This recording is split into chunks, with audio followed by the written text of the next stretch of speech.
Admiral Dinesh Kumar Tripathi देश के नए सेना प्रमुख।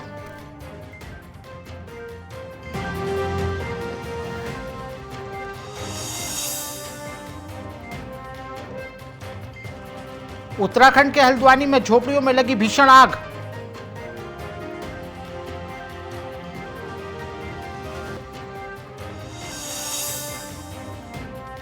उत्तराखंड के नैनीताल में शांतिपूर्ण सुरक्षित पारदर्शी मतदान।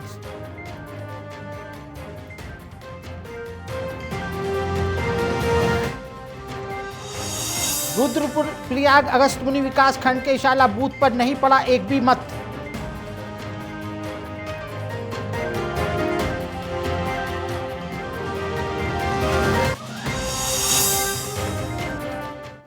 इक्कीस राज्यों के कुल 102 विधानसभा सीटों पर लोकसभा सीटों पर 60.3% मतदान।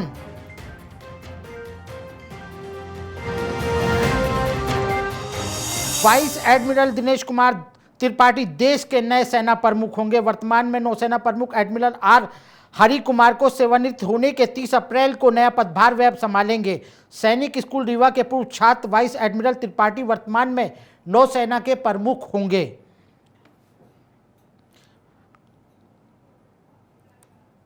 आपको बता दें कि एडमिरल कुमार को पद छोड़ने पर वे नौसेना के सबसे वरिष्ठ अधिकारी होंगे। वाइस एडमिरल त्रिपाठी का 15 मई 1964 को जन्म हुआ था और 1 जुलाई को 1985 में वे भारतीय नौसेना में शामिल हुए थे। संचार एवं इलेक्ट्रॉनिक युद्ध विशेषज्ञ वाइस एडमिरल त्रिपाठी का करीब 30 वर्ष लंबा और वरिष्ठ कैरियर रहा है। आप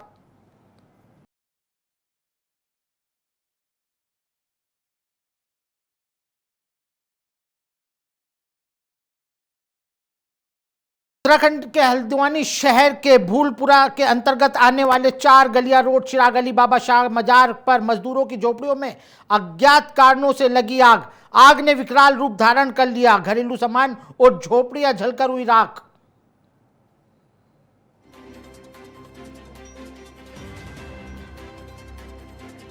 घटना के संबंध में जानकारी मिलने के बाद दमकल विभाग और पुलिस की टीम मौके पर पहुंची। आग पर काबू पाने में जुट गई।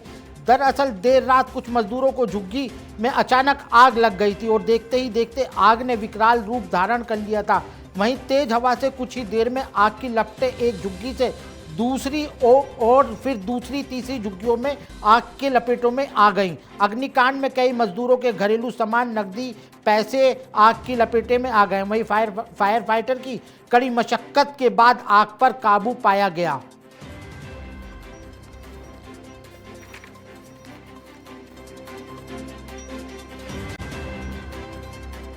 नैनीताल जिले में वर्तमान विभाग के प्रत्येक 2 घंटे में आने वाले आंकड़ों के मुताबिक 59% मतदान हुआ है। जिला निर्वाचन अधिकारी वंदना सिंह का कहना है कि पोलिंग पार्टियों का एमबीपीजी स्थित निर्वाचन कार्यालय पहुंचना शुरू हो गया है। आपको बता दें कि सुबह तक दूर दराज क्षेत्र के पोलिंग पार्टियां भी यहां पहुंची हैं और पोलिंग का एग्जिट आंकड़ा सुबह तक ही पता चला। इसके अलावा सभी पोलिंग पार्टियों द्वारा ईवीएम रिसीव करने के बाद सुबह स्ट्रांग रूम को सील किया जाएगा और 3 लेयर की सुरक्षा व्यवस्था प्रदान की जाएगी। जिलाधिकारी ने बताया कि पूरे जिले में शांतिपूर्ण, सुरक्षित और पारदर्शी मतदान प्रक्रिया संपन्न हुई है। परसेंटेज है वो सॉफ्टवेयर की जो 2-2 घंटे की एंट्री होती है उसके अनुसार 59.10% अभी तक का हमारा जो है वो रिपोर्ट हुआ है। अभी जो पोलिंग पार्टीज आ रही हैं उनके जो वो फॉर्मेट्स वगैरह भर कर लाते हैं उसमें फिर से मिलान उसको एआरओ करेंगे और फिर सुबह तक का उसका अंतिम परसेंटेज जो है वो दिया जाएगा। जो दूरस्थ क्षेत्र की पोलिंग पार्टी है वो कितने बजे तक पहुंचेंगे? मॉर्निंग, अर्ली मॉर्निंग तक जो है हमारी जो दूरस्थ क्षेत्रों वाली पार्टी हैं वो पहुंच जाएंगी। सभी जगह पर शांतिपूर्वक जो है मतदान। उत्तराखंड के रुद्रप्रयाग में अगस्त्यमुनि विकास खंड के इशाला के गांव वालों ने मोटर सड़क निर्माण न होने पर लोकसभा चुनाव का पूर्ण बहिष्कार किया है। हालांकि निर्वाचन आयोग और गांव वालों को मनाने की पूरी कोशिश की गई, लेकिन गांव वाले अपनी बात पर डटे रहे। जब तक अधिकारी लिखित में सड़क निर्माण वन विभाग की मंजूरी नहीं देते तब तक अपने मताधिकारों का प्रयोग वह नहीं करेंगे। देर शाम 5 बजे तक इशाला मतदान केंद्र पर एक भी वोट नहीं पड़ा है। यह हैरान और परेशान करने वाली बात है कि लोकसभा चुनाव में इशाला मतदान केंद्र पर एक भी मत नहीं पड़ा है। आपको बता दें कि ग्रामीणों द्वारा 2 माह से लोकसभा चुनाव के बहिष्कार का आह्वान किया जा रहा था। प्रशासन की कई टीमों द्वारा गांव जाकर ग्रामीणों को मनाने की कोशिश कर रही थी, लेकिन सभी कोशिशें विफल रहीं और मतदान के दिन ग्रामीणों ने पूर्ण बहिष्कार किया। 15 वर्षों से सड़क की मांग कर रहे आने वाले समय में भी गांव वालों का कहना है जितने भी चुनाव होंगे उसका वह पूर्ण बहिष्कार करेंगे।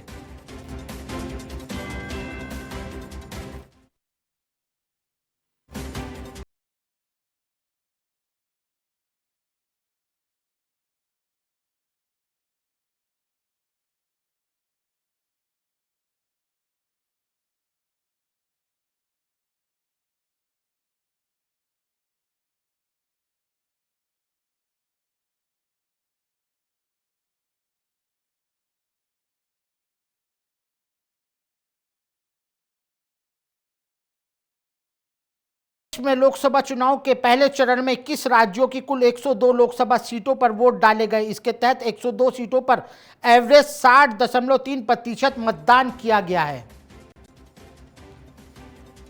आपको बता दें कि मतदान में त्रिपुरा सबसे आगे रहा है। आपको बताते चले चुनाव आयोग द्वारा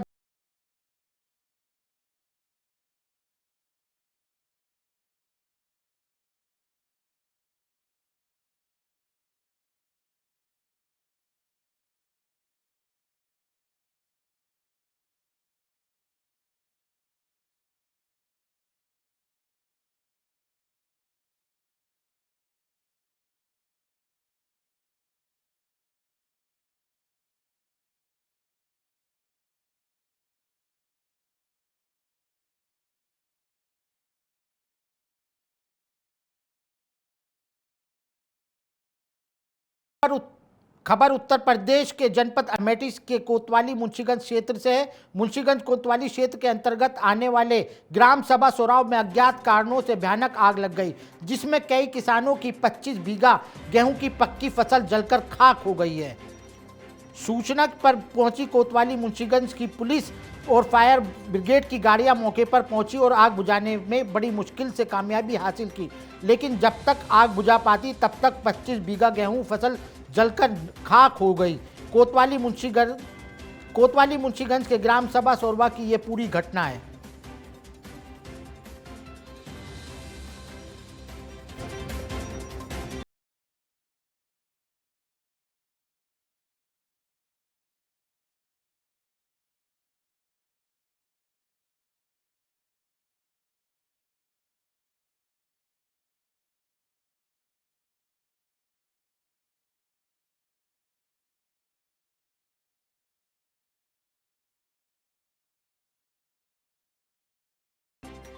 अल्मोड़ा में उत्तराखंड के अल्मोड़ा में कड़ी सुरक्षा निर्वाचन आयोग के आला अधिकारी और राजनीतिक दलों के प्रतिनिधियों की मौजूदगी के बीच अल्मोड़ा में स्ट्रांग रूम को सील किया गया है।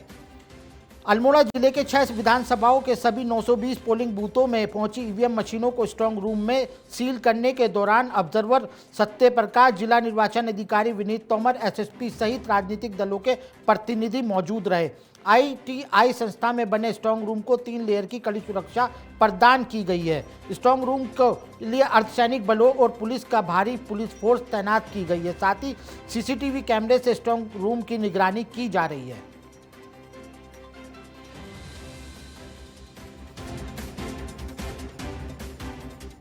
हमारे जनपद में 6 विधानसभाओं का था, जो हमारे लोकसभा की 6 असेंबली सेगमेंट हमारे जनपद में पड़ते हैं। हमारी सारी पार्टी आ चुकी हैं, सारी मशीन हमारी स्ट्रांग रूम में जा चुकी हैं। अभी स्ट्रांग रूम सील करने की कार्रवाई की जा रही है, जिसमें 4 स्ट्रांग रूम हम सील कर चुके हैं। बाकी की कुछ ही मिनटों में 2 बचे हुए स्ट्रांग रूम भी हम सील कर देंगे। सर, सुरक्षा व्यवस्था कैसी क्या कुछ?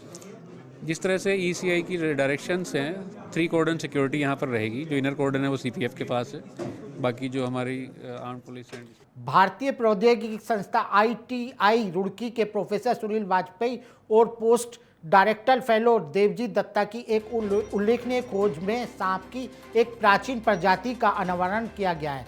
जिससे पृथ्वी पर अब तक घूमने वाले सबसे बड़े सांपों में से एक इस सांप को माना जाता है। ये अभूतपूर्व खोज संस्था की महत्वपूर्ण जीवाश्म खोजों में से बढ़ती सूची में शामिल हो गई है, जिससे जीवाश्म विज्ञान अनुसंधान में अग्रिम रूप में आईआईटी रुड़की की प्रतिष्ठा और मजबूत हो गई है। वासुकी इंडिकस नाम के सांप लगभग 47 मिलियन वर्ष पहले मध्य इओसीन काल के दौरान वर्तमान गुजरात के क्षेत्र में रहता था। अब ये विलुप्त हो चुके सांपों में से एक सांप है।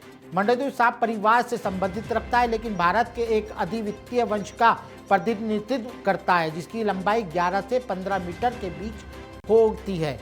इस प्राचीन विशाल्य और जीवाश्म गुजरात के कच्छ के पनोदा के लिंगटन खदान में ये सांप को पाया जाता है। आपको बता दें कि गुजरात के रुड़की के भारतीय प्रौद्योगिकी संस्था आईआईटी रुड़की के प्रोफेसर सुनील वाजपेयी और postal director fellow Debojit Dutta के उल्लेखनीय खोज में सांप की एक प्राचीन प्रजाति का अनावरण किया गया है, जिससे पृथ्वी पर अब तक घूमने वाले सबसे बड़े सांपों में से एक इस सांप को माना जाता है। आपको बताते चले कि यह अभूतपूर्व खोज संस्था के महत्वपूर्ण जीवाश्म खोजों की बढ़ती सूची में शामिल हो गई है, जिससे जीवाश्म विज्ञान अनुसंधान में ग्रामीण के रूप में आईआईटी रुड़की की प्रतिष्ठा और मजबूत हो गई है। वासुकी इंडिकस नाम का ये सांप लगभग 47 मिलियन वर्ष पहले मध्य इओसीन काल के दौरान वर्तमान गुजरात के क्षेत्र में रहता था।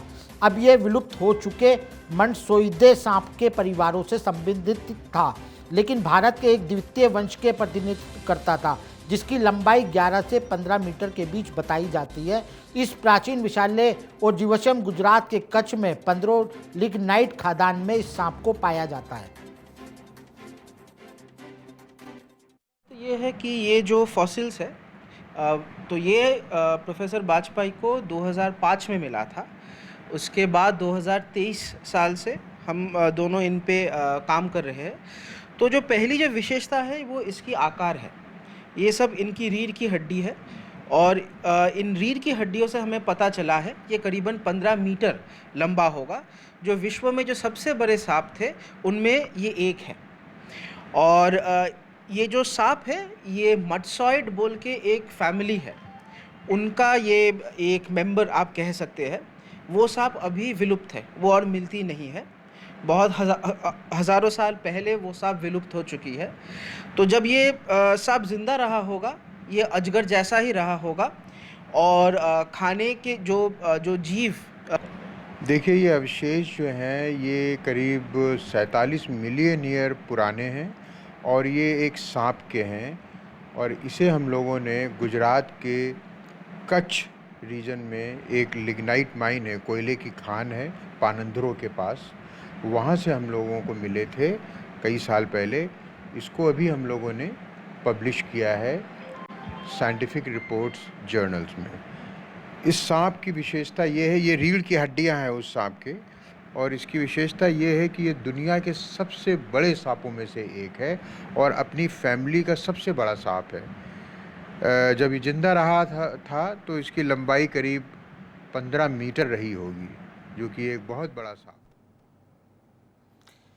लालकुआं कोतवाली क्षेत्र के अंतर्गत चोरी की घटनाओं को अंजाम देने वाले पति पत्नी को पुलिस ने चोरी की प्रयुक्त किए गए सामान के साथ गिरफ्तार कर लिया है। आपको बताते चले कि घटना की जानकारी देते हुए सीओ संगीत ने कहा है कि हल्दू चौड़ी निवासी हेमचंद जोशी ने 4 मार्च और चंदन सिंह बिस ने 18 अप्रैल को लालकुआं कोतवाली में एक शिकायत दर्ज कराई थी।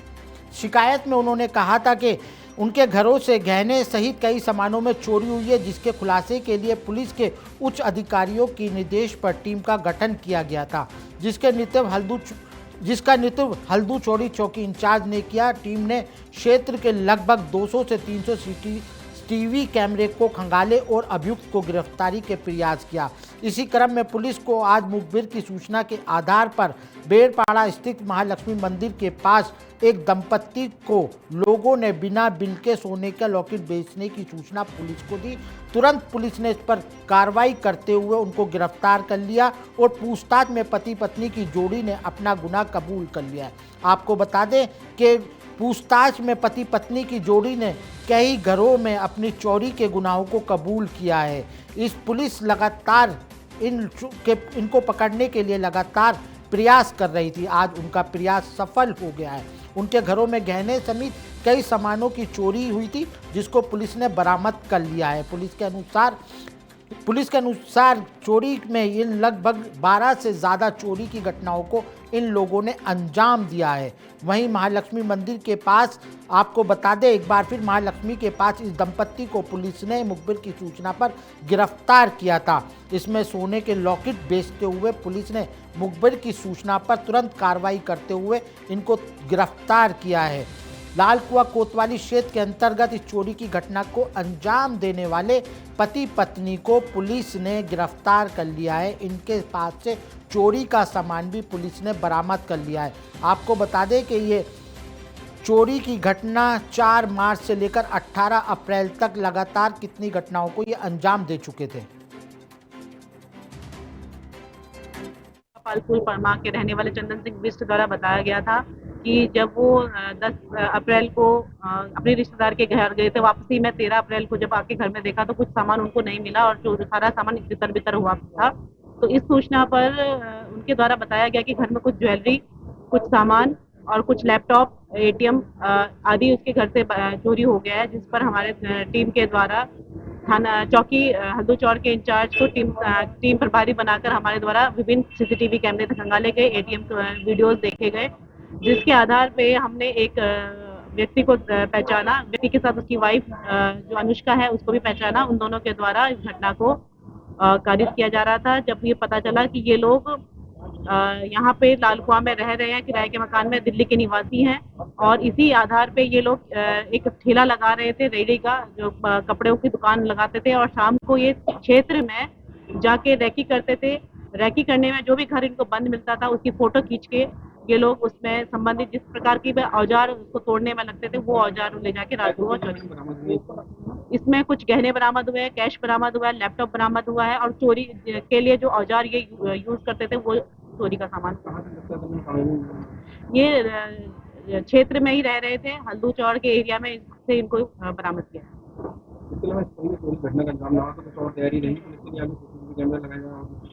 हाँ, इसमें हमारे सारे हमने कोशिश की कि हमारे सीसीटीवी सारे दुरुस्त रहें सारे, क्योंकि पूरे कस्बा क्षेत्र, लाल कुआं क्षेत्र में हमने सीसीटीवी को कवर किया हुआ है। राजस्थान के धौलपुर में लगन टीके के प्रोग्राम के अंदर डीजे पर डांस करते हुए हर्ष फायरिंग में एक व्यक्ति की मौत हो गई। आपको बता दें कि ये पूरा मामला कहां से जुड़ा हुआ है। आपको बता दें कि ये पूरा मामला राजस्थान के धौलपुर का ये मामला है, जहां फायरिंग से एक व्यक्ति की मौत हो गई। गंभीर रूप से घायल राजखेड़ा सीएमसी में भर्ती कराया गया था, जहां डॉक्टरों ने गंभीर रूप से घायल व्यक्ति को मृत घोषित कर दिया। मौके पर पहुंची पुलिस ने शव को कब्जे में लेकर पोस्टमार्टम के लिए भेज दिया। बताया जाता है मृत व्यक्ति आगरा का निवासी है। वह शादी के समारोह में शामिल होने जो धौलपुर आया था। वही पूरा मामला धौलपुर के राजखेड़ा थाने के अंबरपुर इलाके का है। पुलिस ने छानबीन कर आगे की कार्रवाई के लिए कहा है। आपको बता दें कि हर्ष फायरिंग में एक बार फिर एक शख्स की मौत हो गई है। इस पूरे मामले की जानकारी देते हुए पुलिस ने बताया है कि पुलिस इसके खिलाफ सख्त कार्रवाई करेगी। साथ ही लोगों को हर्ष फायरिंग के खिलाफ होने वाली घटनाओं को रोकने के लिए पूरे प्रयास किए जाएंगे।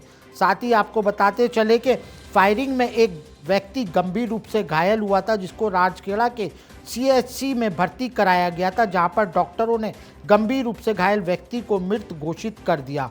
मौके पर पहुंची पुलिस शव को कब्जे में लेकर पोस्टमार्टम के लिए भेज दिया। बताया जाता है मृत व्यक्ति आगरा से रहने वाला है। वो शादी के समारोह में आया हुआ था, जहां पर लगन तिलक का कार्यक्रम चल रहा था, जिसमें हर्ष फायरिंग की गई। हर्ष फायरिंग से घायल हुए व्यक्ति की मौत हो गई। इसी बीच में पुलिस इसको करते हुए शव पर कार्रवाई करते हुए पोस्टमार्टम को के लिए भेज दिया है और उचित कार्रवाई करने का आश्वासन दे रही है। आपको बता दें कि पुलिस उचित कार्रवाई करने का आश्वासन दे रही है।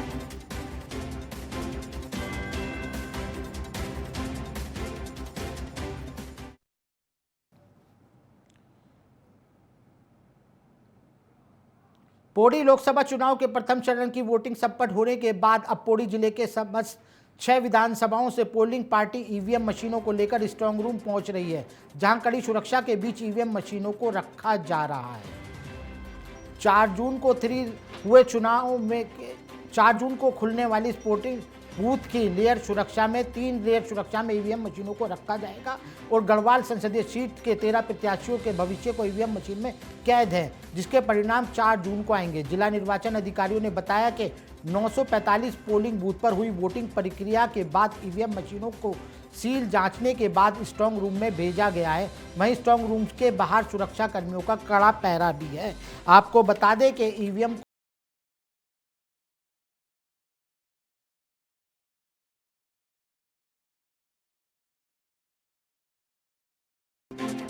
प्रतिशत जो है हमारा कल की जो रिपोर्ट थी उसमें 49.18% था, लेकिन अभी की जो रिपोर्ट है 170 टीम्स हमारी हालांकि आनी बाकी हैं, लेकिन जो अभी पोलिंग परसेंटेज है वोटर टर्नआउट है वो 50.84 है, जो कि लास्ट इलेक्शंस के लगभग बराबर है।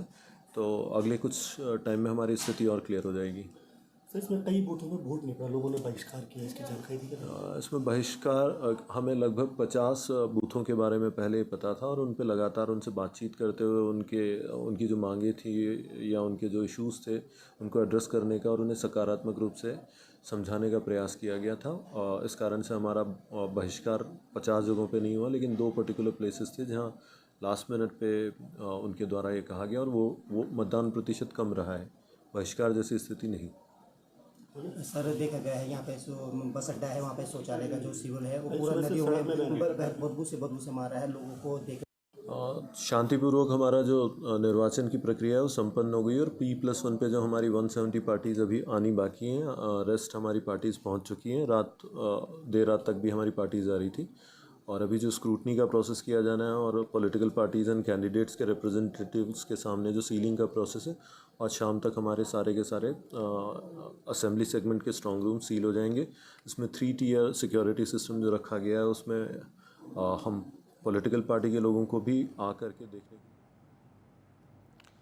आज असम में 10वीं क्लास के परीक्षा के रिजल्ट घोषित किए गए हैं। आपको बता दें कि 10वीं की परीक्षा के बाद छात्र अपने रिजल्ट का इंतजार कर रहे थे, जिसको आज घोषित कर दिया गया है।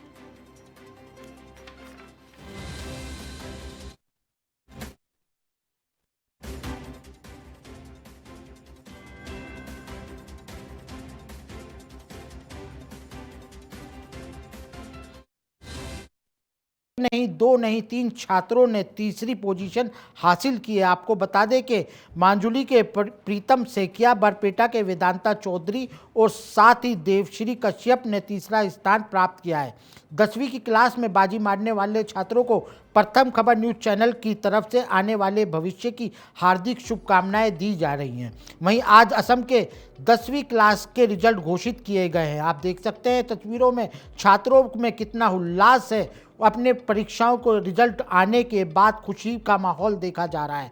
साथ में जोरहाट के अनुराग ढोले ने दूसरा स्थान और पहले स्थान पर अनुराग ढोले, दूसरे स्थान पर विश्वनाथ और तीसरे स्थान पर 3 लोगों ने हासिल किए हैं, जिसमें पहले साथ है देवश्री कश्यप, दूसरे स्थान पर है बारपेटा से वेदांता चौधरी और प्रतिमा साकिया।